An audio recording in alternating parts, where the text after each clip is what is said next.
Le syndrome de l'éveil. On se demande souvent, mais qu'est-ce que je fais ici? Mais qu'est-ce que je fais dans ce monde? On se pose cette question. Mais qu'est-ce que je fous là? Il faut savoir que souvent on va se faire avoir par la réincarnation. Alors je ne vais pas commencer à faire un monologue là-dessus qui va durer 4 ou 6 heures peut-être, 8 heures, 10 heures, 20 heures même. Il y a de quoi faire.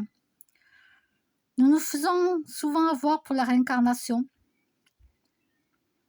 Ou bien on a des choses à régler de la vie précédente avec le karma, qui souvent n'est pas le karma, mais souvent peut être le karma aussi. Ça dépend si on se fait avoir ou pas. Donc des fois, notre âme, notre esprit, bon, allez hop, on revient. On va régler ça dans cette vie-là. Et ça sera terminé, c'est bon. Et souvent, on se fait avoir par la réincarnation. Non, on n'a pas envie de revenir. Et malheureusement, on se fait avoir.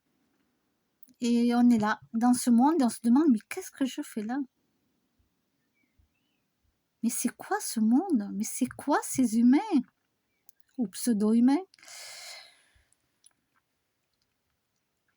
Eh bien oui, on y est, c'est comme ça. Nous sommes dans la matrice, en essayant en même temps de la quitter, ce qui n'est pas facile.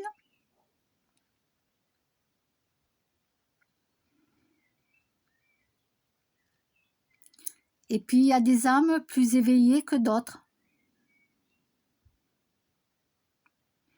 Voilà.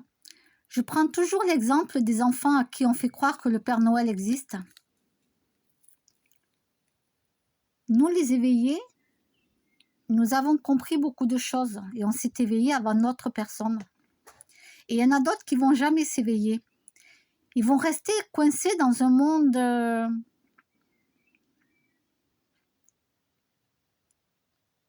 qui est fait de nous faire croire du n'importe quoi. Comme pareil pour les enfants, on leur fait croire que le Père Noël existe dans ce monde-là alors qu'il n'existe pas. Pourtant, il y a plein de livres où il est dessus. Pourtant, on le voit en vrai dehors. Et puis, il y a des enfants qui sont plus éveillés que d'autres. Ils vont se poser des questions par rapport au Père Noël. Ils sentent qu'il y a quelque chose de bizarre. Il y a, malgré tout ça, ils se disent, mais c'est vrai que le Père Noël existe, malgré que vous leur montrez tout. Pour eux, il y a déjà quelque chose, qui se disent, il y a quelque chose qui n'est pas normal.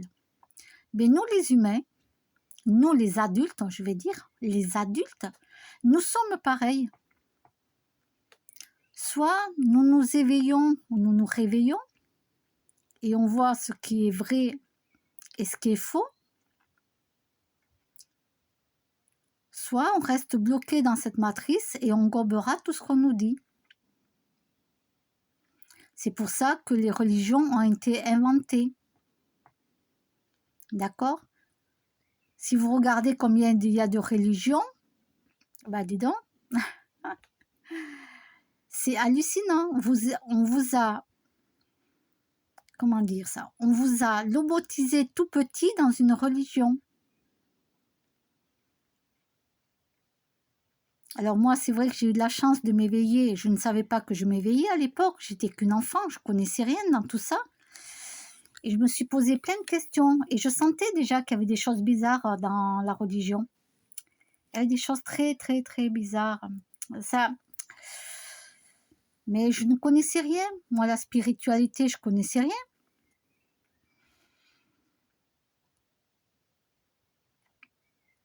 Et voilà.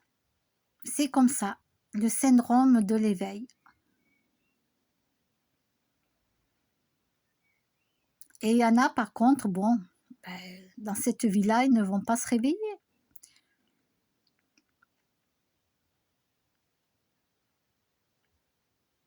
Métro, boulot, dodo, information à la télévision. Et ça s'arrête là.